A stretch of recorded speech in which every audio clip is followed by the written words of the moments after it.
Hey everybody, what's going on? Squidprints here, and we are back for week 4 of our OU Monotype Battle Tournament.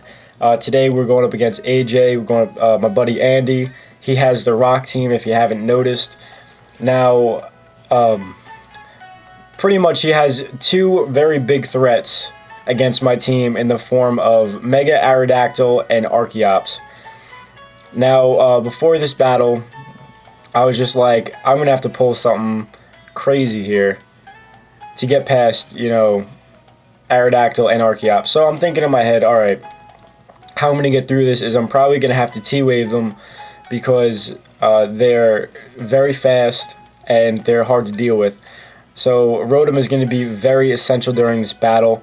Also, before the battle even begins, I am looking for more battles to do with like subscribers or just people that see the video. I will put my Skype down below where you guys can just add me, and if we're both on, just ask me for a battle. I'll be more than happy to battle with you, whether it be OU. I'm looking more into UU right now, so I am really getting into. I like UU better. It's less standard Pokemon to deal with, but we're gonna get right into the battle.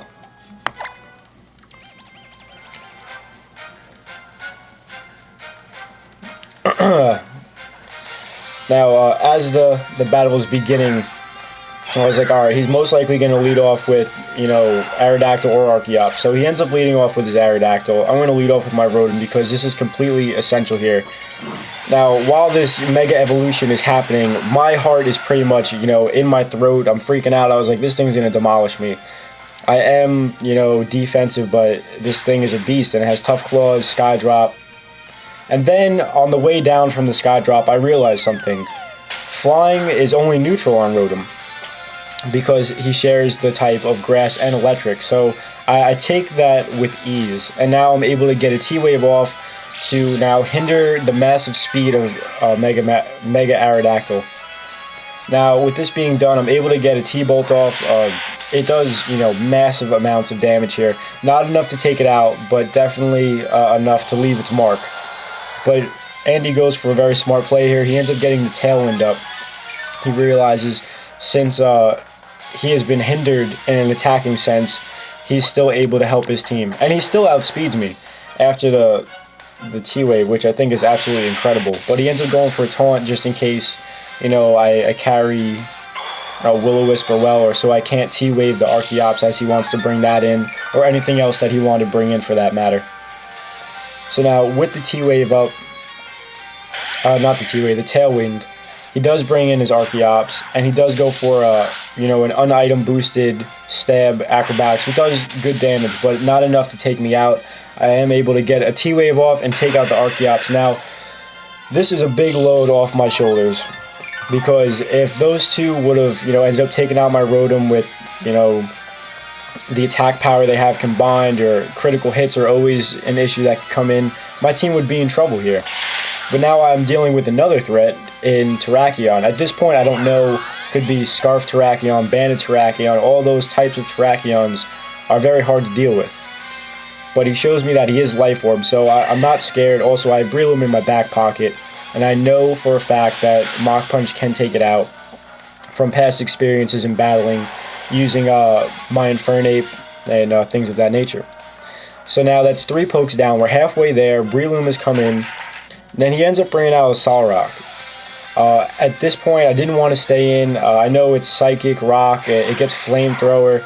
It's it wasn't anything I was really trying to deal with. But it turns out he ends up just going for a Reflect. And I was like, alright, I'm cool with that. I have my Krayliaup special. He ends up going for a Safeguard as well. I'm just going to go for a Giga Drain, do as much damage as I can. But now he's going to set up a Light Screen. And the unfortunate thing is that it's not, going to attack me. So I figure, let me take this to my advantage. I'm going to set up Stealth Rocks because his last 2 Pokemon are Aurorus and Armaldo, which are weak to rocks. So I do get off another Giga Drain. He ends up going for Trick Room, showing his last move that he can't attack me. And now that lets me outspeed the rest of his team with Cradily. So I figure I'm going to go for an Ancient Power. I was fishing for boosts, whatever. But I figured it was worth it. Now the Aurorus comes in.